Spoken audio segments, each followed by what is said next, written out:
오늘 본문의 이야기 지난주도 우리가 살펴봤는데 아브라함이 이삭을 번제로 바치라라는 하나님의 말씀을 듣고 순종하는 장면인데요. 이 본문의 이야기는 이 전개 속도가 굉장히 빠른 것을 알 수 있습니다. 또한 이 아브라함이나 이삭의 감정이 상당히 절제된 채로 기록되어 있습니다. 아브라함의 마음이 어떠한지에 대한 묘사가 전혀 나타나 있지 않아요. 단지 아브라함이 어떻게 하나님의 말씀을 실행에 옮기는지에 대해서만 오늘 본문은 주목해서 기록하고 있습니다. 그러나 이 모리아 산까지의 3일 길을 걸으면서 아브라함의 내면은 분명 전쟁터가 되었을 겁니다. 의심과 믿음 그리고 순종과 거역의 마음이 순간순간 교차하면서 깊은 신음과 고통 속에 그 길을 걸었을 겁니다.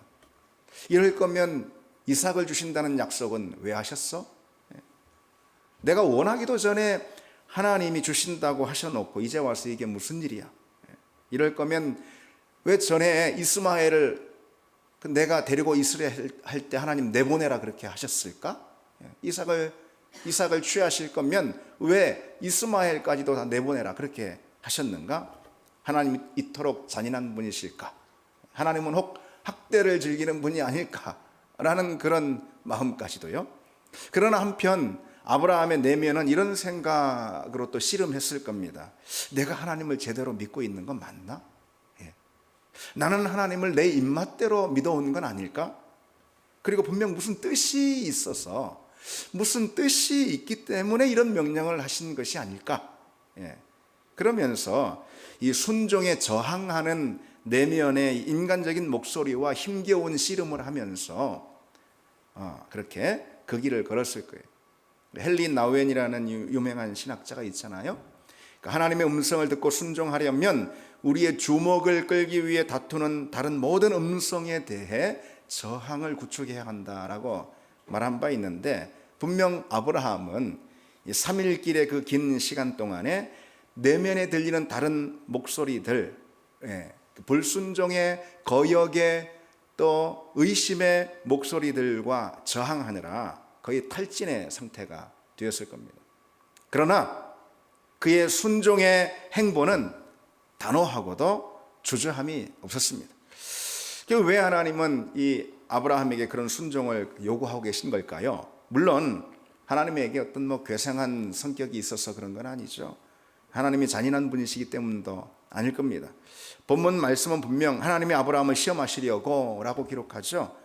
그럼 이삭을 하나님 앞에 제물로 바치라라는 이 명령에는 어떤 하나님의 시험이 담겨 있을까요?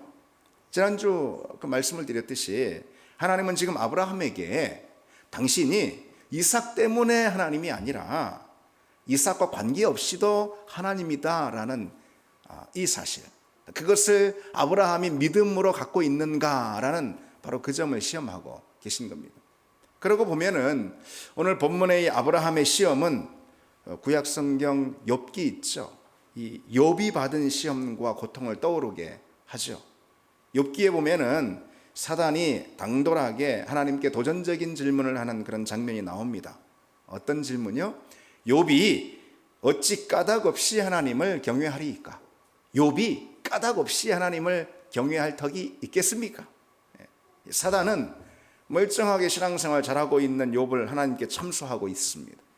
욥이 하나님을 경외하는 것에는 다 까닭이 있다, 이유가 있다, 그럴 만한 뭔가가 있다. 다시 말해서 어떤 하나님이 주신 보상과 대가, 아니면은 앞으로 주실 보상과 대가를 기대하기 때문에, 그런 까닭이 있기 때문에 다 하나님을 경외하는 거 아니겠냐, 그렇게 참소합니다. 사단은 그처럼 이 욥을 하나님께 고발하고 있는데, 그렇게 고발하는 두 가지 의심의 증거를 하나님 앞에 내놓고 있습니다. 이게 욥기 1장 10절인데요. 주께서 그와 그 집과 그의 모든 소유물을 울타리로 두르심 때문이 아니니까 주께서 그의 손으로 하는 바를 복되게 하사 그의 소유물이 땅에 넘치게 하셨습니다. 첫 번째 사단이 볼 때의 의심의 증거라는 것은 울타리로 두르심이에요. 하나님께서 욥과 그의 가족들과 그의 소유들을 든든하게 지켜주시고 보호해 주시기 때문에 욥이 그런 까닭에 하나님을 경외하는 거다. 두 번째 의심의 증거는 소유물이 땅에 넘치게 하심입니다. 하나님께서 욥에게 모든 풍족한 것들로 넘치게 공급해 주시기 때문에 그런 까닭에 욥이 하나님을 경외한다라는 거예요. 한마디로 보호하심과 공급하심 겁니다. 사실 여러분 인생에서 가장 중요한 내용이 그 아니겠습니까? 보호하심과 공급하심, 이것이 우리 인생에서 가장 필요한 내용이죠. 질병과 사고로부터의 그 안전, 그런 보호죠. 그리고 물질과 소유들로의 어떤 넉넉함, 그런 부요함, 거기에 뭐 더 할 것이 뭐가 있겠습니까? 우리 인생에서 필요한 것은 그거잖아요. 그래서 그게 보장이 된다면 성공한 인생이고 또 행복한 인생이라고 생각을 할 수가 있습니다. 사단은 의심하기를 욥이 하나님을 경외하는 이유가 바로 거기에 있다라는 거예요. 사단의 그 참소가 하나님을 발끈하게 만들었습니다. 그리고 하나님께서 욥을 방어하며 나서십니다. 욥은 하나님 모실 때 신뢰할 만한 믿음의 사람이었기 때문에 하나님께서 사단의 참소에 대해서 발끈하시면서 욥을 방어하십니다. 근데 바로 그 대목을 좀 주목해 볼 필요가 있어요. 하나님께서 그 믿음을 믿을 만하다고 여기는 그런 믿음, 하나님께서 우리의 믿음을 모실 때 신뢰할 수 있다고 여기는 그런 믿음 있죠. 우리의 믿음은 그런 믿음이 돼야 하지 않겠냐라는 거죠. 그래서 시험이 주어지는 법입니다. 하나님은 때로 우리의 믿음이 하나님께서 믿을 만한 믿음인지 그렇지 않은지를 시험하십니다. 이 시험의 과목은 단연 순종입니다. 믿음의 진실성을 검증하는 가장 분명한 잣대는 순종이기 때문에 그렇습니다. 그러기에 우리의 믿음은 언제나 순종의 시험을 받습니다. 그러니 순종처럼 중요한 신앙의 내용도 없습니다. 그런데 여러분 보십시오. 오늘날 그리스도인들에게 순종은 별로 인기 없는 단어이고 또 신앙의 내용일지 모르겠습니다. 그래서 이제 어느 목회자는 이렇게 반성하고 있는 글을 읽어보았습니다. 오늘날 설교자들은 성도들에게 그리스도에 대한 믿음을 심어주는 데는 성공했지만 그들에게 진실한 믿음이란 자신을 그리스도의 주권에 굴복시켜주는 것임을 일러주는 데는 실패하고 있다. 여러분 우리는 어떤가요? 믿음은 순종을 가져오고 순종은 믿음을 드러낸다는 사실을 우리가 잊지 말아야 합니다. 믿음은 우리 삶을 절대 순종의 길로 이끌고 또 순종은 우리 믿음이 진짜임을 늘 드러냅니다. 그래서 순종과 믿음은 언제나 한 짝입니다. 재밌는 사실을 하나 제가 알게 됐습니다. 글을 읽다가 멕시코에 있는 인디언의 한 부족의 단어에 믿다라는 이 단어가 있는데 그 믿다라는 그 단어는 순종하다라는 뜻이 함께 포함되어 있다라는 거예요. 그래서 초기에 그 지역으로 선교를 왔던 이 선교사들은 복음을 전하는 도중에 그 사실을 알게 됐어요. 그래서 복음을 전할 때 성경을 가르칠 때 믿음과 순종이라는 단어는 빈번히 나오잖아요.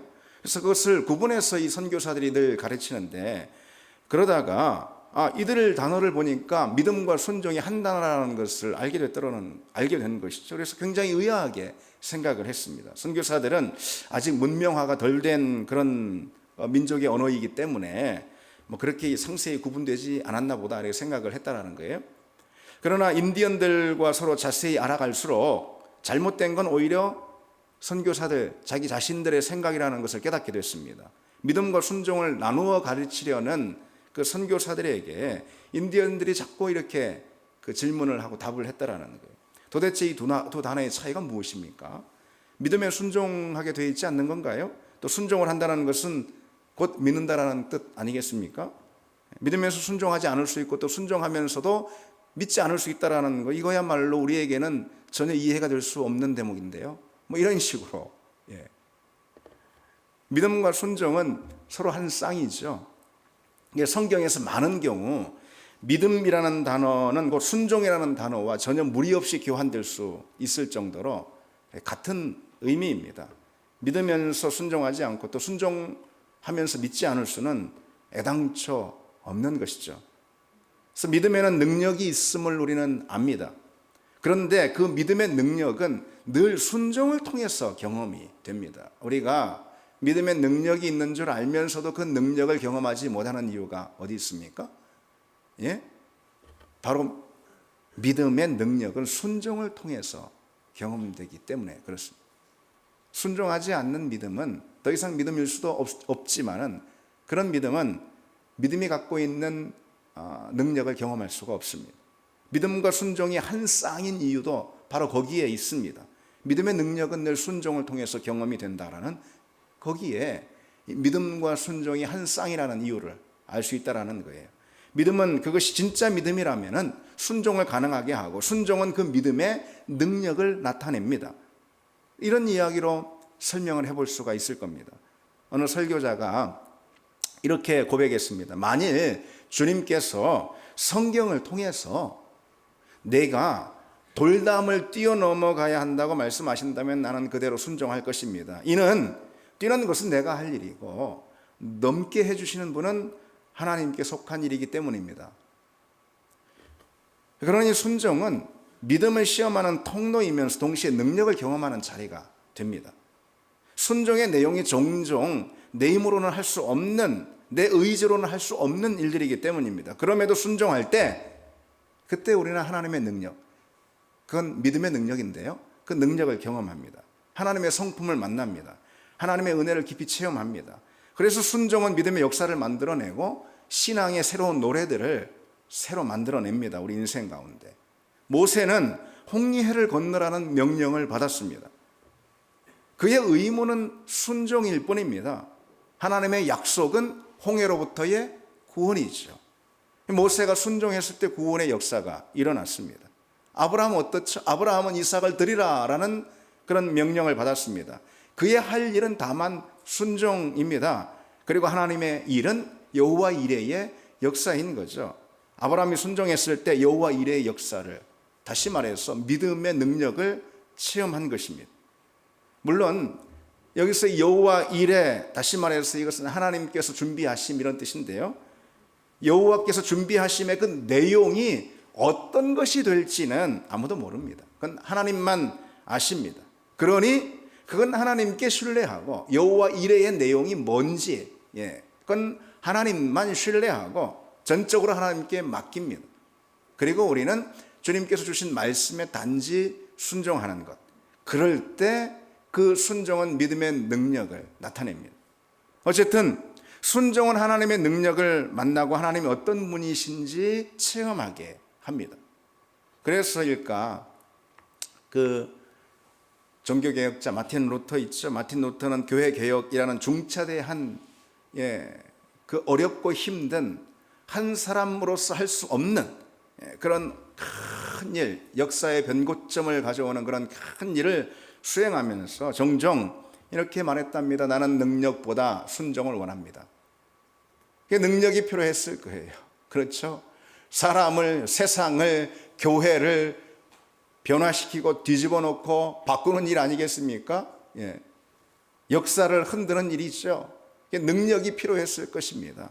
그러나 나는 능력보다 순종을 원한다라고 늘 말했답니다. 분명 루터는 능력은 순종에서 나온다라는 사실을 알고 있었기 때문에 그랬을 겁니다. 하나님은 우리의 순종을 통해서 일하시죠. 하나님의 약속은 우리의 순종을 통해서 성취가 됩니다. 우리가 일하는 것도, 우리가 이루는 것도, 우리가 성취하는 것도 아니라는 거죠. 우리는 다만 순종할 뿐입니다. 그러면은 하나님은 그 순종을 제물로 삼으셔서 하나님의 일, 또 하나님의 능력들을 펼치시죠. 특별히 우리는 순종하면서 사단의 권세가 무너지는 것을 목격할 수 있습니다. 그리고 하나님 나라가 세워지는 것을 경험하게 됩니다. 이것이 순종이 가져오는 가장 큰 능력입니다. 사단의 권세가 무너지고 하나님 나라가 세워지는, 여러분 그거야말로 능력 아니겠습니까? 그거야말로 우리가 구할 능력이죠. 근데 다만 순종할 뿐인데 사단의 권세가 무너지는 역사가 일어납니다. 다만 순종할 뿐인데 하나님 나라가 내 안에 또 나를 통해 펼쳐지는 역사를 경험하게 됩니다. 분명한 사실입니다. 그것이 순종의 능력입니다. C.S. 루이스라는 신학자가 마귀의 입술을 빌려서 이렇게 기록하고 있는 대목이 있습니다. 그리스도인들이 하나님이 자기를 버린 것 같다라는 의문이 계속해서 생김에도 불구하고 그런 자리에서도 여전히 순종한다면 그때보다 더 우리의 대의가 위협을 받을 때는 없다. 사단이 하는 말이라는 것이죠. 우리가 어떤 환경, 어떤 형편에서도 하나님 앞에 순종의 열심을 꺾지 않을 그때에 사단의 대의가 위협받는 때는 그때보다는 없다라는 거죠.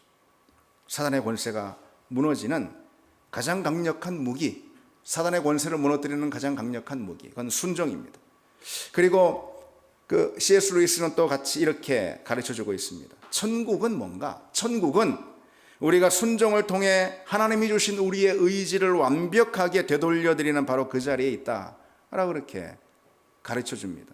맞습니다. 순종은 우리 삶과 우리 내면 가운데 하나님의 나라를 가져오는 가장 분명한 통로입니다. 그래서 순종이 능력이라는 거예요. 순종은 사단의 권세를 깨뜨리고 하나님의 나라를 가져오는 통로입니다. 그래서 순종이 능력입니다. 그런데 여러분, 중요한 사실이 하나 있습니다. 언제 순종할 수 있을까? 우선은 당연한 말이지만 들어야지만 순종할 수 있습니다. 순종에 대한 말씀을 우리가 이렇게 나누고 있자니 여러분, 그 본질적인 질문이 나옵니다. 들어야지 순종할 수 있습니다. 그렇죠. 듣지도 않는데 어떻게 또 무엇에 순종할 수 있겠습니까? 순종과 듣는 것은 필연적으로 관계가 있는 거예요. 먼저 들어야 순종할 수 있기 때문이죠. 구약 성경에 그래서 순종이라고 번역되는 이 단어는 히브리어로 샤마라는 단어인데 그 샤마의 본뜻은 듣다입니다. 듣다. 그래서 우리말 성경은 종종 청종이라고 번역하기도 합니다. 듣고 쫓는 것이죠. 여러분, 하나님의 음성을 우리가 듣고 있습니까? 순종에 관한 말씀 우리가 함께 나눌 때도 나눔에도 불구하고 답답한 마음이 우리에게 있다면 그것은 우리가 하나님의 말씀을 듣고 있지 않기 때문에 그렇습니다. 하나님의 말씀과 내가 너무 떨어져 있기 때문에 그렇습니다. 우리가 하나님의 음성을 듣고 있는가?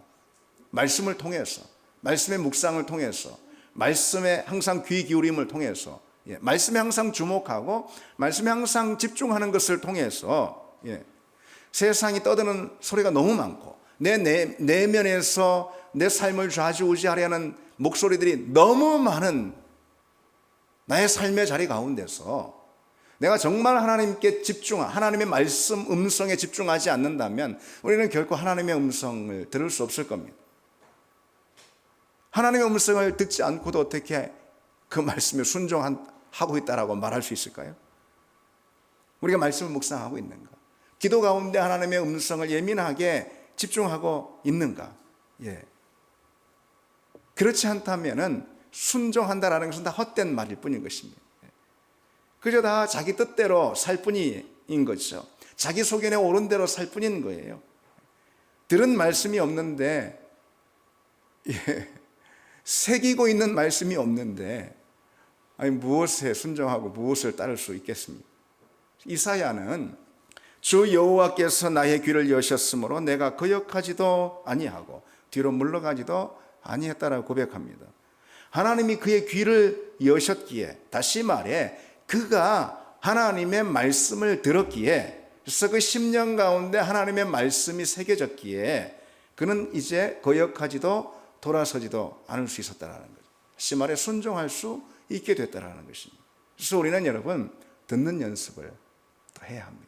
순종과 함께 기억해야 될 것, 우리는 듣는 연습을 해야 합니다. 들어야 순종할 수 있고 순종해야 하나님의 일하심을 경험하며 믿음의 역사, 믿음의 능력을 맛볼 수 있습니다. 그래야 하나님이 어떤 분이신가, 하나님의 존재와 성품을 우리는 만날 수 있어요. 그래서 오늘 아브라함처럼 그 하나님은 여호와 이레의 하나님이지라는 자기 신앙 고백을 또한 가질 수가 있습니다. 듣는 연습, 늘 말씀을 묵상하고 하루 중 하나님의 말씀에 주의를 기울이고 집중하는 여러분의 삶의 태도를 꼭 가지시길 바랍니다. 아브라함은 내가 여기 있나이다 2번이나 그렇게 연거푸 외치는데 오늘 본문에 듣고 있다라는 말이죠. 한마디로 듣고 있다. 아브라함은 들으면서 순종했습니다. 그 순종의 결과 오늘 우리가 읽은 본문처럼요, 여호와 이레의 하나님 만납니다. 여호와 이레라는 것은 다 아시듯이 하나님이 준비하심, 또 하나님께서 예비하심, 그런 뜻입니다. 그런데 그 말이 곧 하나님의 별칭, 하나님의 이름이 되었죠. 하나님의 이름은 하나님께서 성경의 인물들과 관계를 맺으시면서 그들의 신앙 체험과 고백을 통해서 하나님께 자연스럽게 붙여진 것, 그게 이제 하나님의 이름입니다. 그러니까 하나님은 여호와라는 이름을 갖고 계시잖아요. 그럼에도 뭐 여호와 이레니, 여호와 라파니, 여러 이름들, 별칭들이 붙습니다. 그것은 성경의 인물들 아니면 우리와 관계를 맺으시면서 성경의 인물들 또는 우리의 신앙 체험과 고백을 통해서 자연스럽게 붙여진 별칭이죠. 그래서 우리에게도 우리의 삶의 자리, 신앙의 자리에서의 하나님의 이름들이 늘 새롭게 고백되어야 합니다. 하나님의 이름들이 고백되어야 합니다. 그게 신앙생활입니다. 여호와 이레는 성경에서 가장 먼저 만날 수 있는 하나님의 별칭입니다. 준비하시는 하나님. 여호와 이레는 하나님의 여러 이름들 가운데 실은 우리가 가장 좋아하는 그런 이름 아닌가 싶습니다. 그렇죠? 그러나 이 여호와 이레는 아브라함이 순종의 과정에서 완전히 벼랑 끝까지 내몰리는 시험 가운데 부르게 된 그 이름이라는 것을 기억해야 하겠죠. 근데 여러분, 우리는 그런 생각을 종종 좀 잘 못 갖습니다. 우리는 이삭을 번제로 드리는 본문의 이야기를 어떻게 우리가 좀 읽고 있습니까? 이 수없이 대한 이 본문, 창세기 22장. 주일학교 나오신 분이라면은 주일학교에서도 유아 유치부부터 해가지고선 중고등부까지 수없이 들었던 이 창세기 22장 이삭을 번제로 드리는 이 본문, 이 본문의 이야기를 우리가 어떻게 읽고 있습니까? 그저 믿음을 강조하는 하나의 비유 정도로 우리가 그냥 가볍게 넘기는 경우는 없습니까? 그러니까 너무 진지하게 대하지 않아도 된다라고 생각하는 거죠. 아니면은 하나님께서 순양을 준비시켜 주셨다라는 그 사실에만 그냥 초점을 온통 다 맞추고 마는 거죠. 그래서 다른 거는 다 건너뛰고 여호와 이레에만 그냥 초점을 맞추는 겁니다. 그런데 그런 본문 읽기는 상당히 잘못된 거죠. 오해를 불러일으킵니다. 여호와 이레는 아브라함이 고통의 잔을 끌어안고 그 기가 막힌 순종의 자리 끝지점에서 만난 하나님의 이름입니다. 여호와 이레는 모든 인간적인 판단, 아버지로서의 사랑과 감정과 도리까지도 다 내려놓고 처절하고 결연하게 순종의 자리에 자기 자신을 세워드렸던, 순종의 제단에 자기 자신을 올려놓았던 그 아브라함이 만난, 그리고 그 아브라함이 고백한 하나님의 이름입니다. 그 여호와 이레는 절대 순종의 결과였습니다. 오늘 아브라함의 이야기는 믿음은 절대 순종임을 가르쳐주고 있는 것이죠. 여호와 이레는 아브라함이 절대 순종으로 하나님 앞에 순종했을 때 그 이름을 부르게 된 이름입니다. 그래서 믿음은 절대 순종입니다. 절대 순종은 나의 궁극적인 충성의 대상이 오직 하나님이라는 이 사실을 말해주는 겁니다. 물론 절대 순종이 믿음에는 뭐 고민도 없고 갈등도 없고 의문도 회의도 전혀 없다, 그런 건 아닙니다. 고민도 하고 갈등도 겪습니다. 의문도 생기고 회의도 경험합니다. 그러나 목적을 향한 그 길을 결코 중단하지는 않는 것이죠. 절대 순종은 그래서 타협하지 않는 순종입니다. 자기 내면에 다른 목소리, 자기 자아의 다른 외침들과 타협하지 않습니다. 세상의 여러 형편들과 타협하지 않습니다. 결코 타협하지 않습니다. 그게 절대 순종입니다. 모든 이유와 형편과 사정을 물리치며 드리는 순종이 절대 순종이죠. 오늘 아브라함의 순종을 통해 볼 수 있듯이 심지어 이치와 도리마저도 거스르며 드리는 순종이 절대 순종입니다. 아버지의 도리, 부자간의 세상의 이치, 모든 것을 거스르며 모든 것에 저항하며 드리는 순종이 절대 순종이에요. 그처럼 절대 순종할 때 반전의 역사가 일어납니다. 자기를 던지는 순종을 드릴 때 여호와 이레의 은혜를 만나게 되는 거죠. 그 절대 순종은 하나님이 어떤 분이신지 체험하게 만듭니다. 자신을 벼랑 끝까지 내모는 절대 순종은 하나님이 어떤 분이신지 비로소 우리로 하여금 알게 하고 모든 것을 뛰어넘는 하나님의 존재와 그 성품을 만나게 합니다. 그리고 그렇게 만난 하나님은 우리의 삶 속에서 또 다른 하나님의 이름으로 노래가 되고 또 불려집니다. 여러분, 여호와 이레의 은혜가 우리에게도 있기를 원합니다. 그럼 여러분, 우리가 그처럼 하나님께 절대 순종할 수 있는 근거가 무엇일까요? 아브라함이니까 그랬지. 항상 우리가 말씀을 읽고 들으면서 경계해야 될 태도가 그거 아니겠습니까? 아브라함이니까 그랬지. 절대 순종할 수 있는 근거가 무엇일까요? 절대 순종은 어떤 믿음으로부터 나오는 걸까? 여러분, 이 시간 두 가지만 기억하시기 바랍니다. 절대 순종은 먼저 하나님의 선하심에 대한 절대 신뢰로부터 나오는 겁니다. 하나님은 선하신 분이시다. 하나님은 내게 언제나 선하신 분이시다 라는 그 하나님의 선하심에 대한 절대 신뢰가 절대 순종으로 이어집니다. 그 하나님을 향한 무한한 절대 신뢰가 없으면 절대로 절대 순종할 수가 없습니다. 내가 하나님께 순종하는 이상 난 결코 망하지 않을 거야. 내가 하나님의 말씀에 순종하려고 몸부림치는 이상 내 인생은 결코 망하는 법이 없을 거야. 내 환경과 내 삶의 자리가 어떠하든, 다른 사람이 나를 또 어떻게 보든, 내가 내 스스로를 어떻게 느끼든, 이 상황이 어떻든, 어쨌든 내가 하나님의 말씀 붙들고 순종하려는 몸부림을 갖고 있는 이 이상 내 인생은 결코 망하지 않는다. 하나님을 향한 그 신뢰야말로 우리가 어떤 상황과 이유 불문하고도 순종할 수 있는 절대 순종의 근거가 됩니다. 그런 사람은 순종의 과정에서 혹 어려움을 만났을 때, 오늘 아브라함처럼 말이죠, 분명히 이렇게 받아들일 겁니다. 하나님은 다 뜻이 있으실 거야. 내가 이해하지 못할 뿐이지, 내가 헤아리지 못할 뿐이지, 내 상식과 이성으로는 다 헤아릴 수 없지만, 그러나 하나님은 다 뜻이 있으셔. 그게 중요합니다. 그런 태도가 순종과 불순종을 가를 때가 굉장히 많습니다. 왜요? 하나님의 말씀에 순종하는 것은 항상 우리 이해나 상식을 뛰어넘기 때문이고, 하나님은 우리에게 이해를 구하시는 분이 아니라 순종을 원하시는 분이기 때문에 내가 이해나 헤아림이 되지 않는 하나님의 말씀, 음성이 많다라는 거죠. 그래서 내 삶을 그러한 순종의 자리로 던져넣어야 할 때가 참 많습니다. 따라서 순종하는 사람이 다 이해하고 하는 것이 아니죠. 그러니 하나님은 다 뜻이 있으실 거야 라는 하나님을 향한 절대 신뢰, 하나님은 선하신 분이라는 절대 신뢰가 없으면 절대 순종도 없습니다.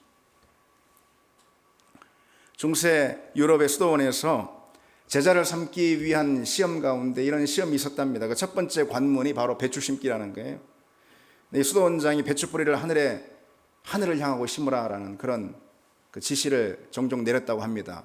처음 그 수도원에 입문해서 제자가 되려고 하는 그런 사람들에게 다들 황당해서 황당한 표정을 짓는다라는 거죠. 한 번은 두 청년이 찾아왔습니다. 그래서 역시 그런 시험을 내준 거죠. 배추 뿌리 하늘을 향해서 배추를 심어라 이렇게요.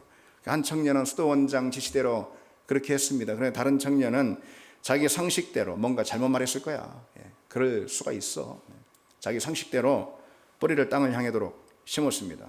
수도원장은 배추를 심어놓은 모습을 보고서는 두 번째 청년을 불러서 이렇게 말했습니다. 청년처럼 똑똑한 사람은 혼자서도 얼마든지 배울 수 있으니 알아서 훈련하시오. 당신은 선생으로서의 자격은 있을지 모르지만 제자로서의 자격은 없어. 그랬답니다.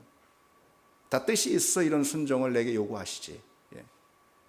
그리고 하나님의 말씀은 내가 결코 다 헤아릴 수가 없는 거야.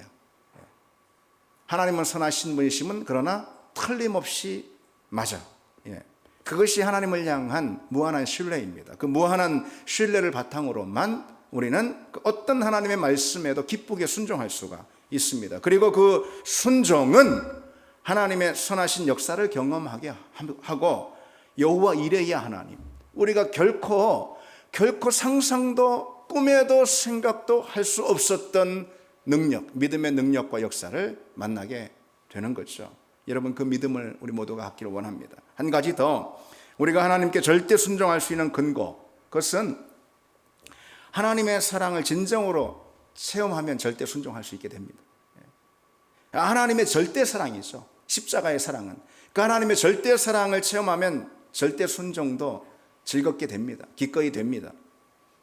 우리가 순종하지 못하고 있다는 것은 하나님의 그 십자가의 사랑, 그 절대 사랑을 우리가 진정 깊이 체험하지 못했다라는 증거입니다. 십자가의 사랑은 어떤 사랑과도 비교할 수 없는 절대 사랑입니다. 그래서 하나님보다 날 더 사랑하는 그 어떤 존재도 세상에는 없습니다. 그것이 복음 아니겠어요? 여러분, 그 복음을 듣고 다 이 자리에 오셨잖아요. 근데 그 사랑을 진정으로 만나고 깨달으면은 절대 순종이라는 것도 기쁨이 된다라는 거죠. 어떤 하나님의 말씀에도, 내 이해와 상식을 뛰어넘는 하나님의 말씀에도 기꺼이 즐거움 가운데 순종할 수 있다라는 거예요. 그래서 기독교 작가인 토니 에반스의 그리스도인의 삶이라는 그런 좋은 책이 있습니다. 그 책에서 이런 이야기가 소개되고 있습니다. 아주 못되고 사랑이 없는 남자하고 결혼한 그런 아내가 있었어요.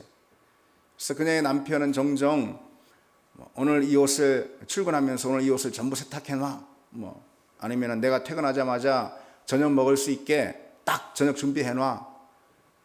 오늘날 같으면 살아남을 수가 없겠죠. 그런, 매일같이 아내에게 그런 요구를 했다라는 거죠. 그래서 부당하고 심한 요구들이 너무 많아가지고 노트에 적어놓지 않으면은 실수를 하게 되는 그런 요구들도 참 굉장히 많았다라는 거예요. 아내는 그런 남편의 요구를 들어주면서 살았지만은 점점 결혼 생활의 행복이 사라지고 이런 사람과 같이 살아야 하나 하는 그런 자괴감도 들고, 그래서 자기 삶을 증오하기까지 했습니다. 근데 그렇게 남편이 세상을 떠날 때까지 무려 25년 동안 비참한 결혼 생활을 했다는 거예요. 그리고 남편이 죽은 다음에 다시는 결혼하지 않으리라, 그렇게 스스로 맹세했습니다. 그런데 2년 뒤에 아주 친절한 자상한 남자를 만난 거예요. 결혼했습니다. 두 번째 남편은 그 전 남편하고는 완전히 다른 사람이었다라는 거예요. 자기를 너무너무 사랑해줬고, 그리고 뭔가를 요구하기보다는 더 많은 것을 아내에게 내어주고, 그래서 처음으로 결혼 생활 가운데 행복을 느꼈습니다. 그래서 어느 날 그녀는 집안 청소를 하다가 우연히 자기 전 남편의 주머니에서 전 남편의 요구사항들이 적힌 쪽지를 발견하게 됐습니다. 근데 그렇게 발견하고는 그 내용들을 다시 읽다가 그만 웃음을 터뜨리고 말았다라는 거예요. 그 요구들은 지금 그녀가 모두 현재의 남편을 위해서 하는 일들이었어요. 오히려 지금 그녀는 더 많은 일들을 아내로서 이 남편에게 하고 있습니다. 다른 점이 있다면 예전에는 의무감으로 했지만은 지금은 즐겁게 한다는 점이에요. 왜일까요? 지금의 남편은 자신을 너무 사랑해주고 자상하고, 자기에게 요구하기보다도 더 많은 것을 주는 그런 남편이었기 때문에, 그런 남편을 위해서 하는 일이라면은 뭐든 기쁘기 때문입니다. 성경이 말하는 순종, 그것에 바탕한 근거된 순종 아니겠습니까? 강요나 협박으로 인한 순종이 아니죠. 우리의 순종은 하나님의 사랑에 대한 반응입니다. 십자가의 사랑을 정말로 만난 사람은 순종을 기쁨으로 여깁니다. 나를 사랑하셔서 나를 위해 자기 목숨을 버리신 주님을 기쁘시게 하려는 열망에 반응한 결과, 그것이 순종이죠. 다른 사람은 하지 못하는 순종을 나는 하게 됩니다. 왜? 하나님의 사랑, 그 사랑을, 다시 말해 십자가의 사랑, 그 절대 사랑을 내가 만났기 때문이죠. 그에 대한 반응, 순종인데 그 순종은 당연히 절대 순종이 됩니다. 여러분, 세상 누구보다 나를 사랑하시는 하나님께 내가 순종할 수 있다라는 그 사실, 하나님께서 내게 뭔가를 요구하신다라는, 그래서 그 요구를 통해서 뭔가 하나님의 뜻을 이루신다라는 그 사실, 그래서 내가 그 하나님의 말씀에 순종의 도전을 받고 있다라는 그 사실, 여러분, 그 사실 자체가 기쁨이고 즐거움 아니겠습니까? 그러기에 내 생각이나 이해, 환경이나 형편을 거스르면서까지 기꺼이 순종할 수 있는 이유가 거기 있습니다. 하나님이 나를 사랑하시는 분이기 때문이죠. 내가 그 사랑을 알고 그 사랑이 내 존재를 지탱하고 있기 때문에 그분을 향한 순종은 의무가 아닌 기쁨이 될 수 있습니다. 우리를 향한 그분의 사랑, 모든 것을 내어주신 그 사랑이 그분께 억울함과 분함이 아닌 기꺼이 내어주시는 사랑이었듯이 그분을 향한 우리의 순종 역시 어떤 순종이 되었든 고생과 짐이 아닌 기쁘게 내어드리는 그런 순종이 될 수 있을 겁니다.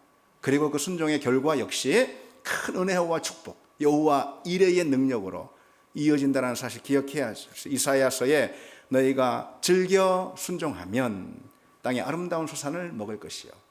오늘 본문으로 바꿔보자면 너희가 즐겨 순종하면 그러면 여호와 이레의 축복을 받을 것이요.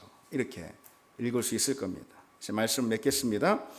아브라함의 순종은 모든 인간적인 생각을 뛰어넘는 절대 순종이었습니다. 그 절대 순종은 아브라함이 하나님을 무한히 신뢰하는 절대 신뢰에 근거해 있습니다. 그리고 그를 향한 하나님의 무한한 사랑, 다시 말해 절대 사랑에 대한 반응입니다. 우리 역시 그와 같은 순종을 드리길 원합니다. 우리 같이 이 찬양 드리겠습니다.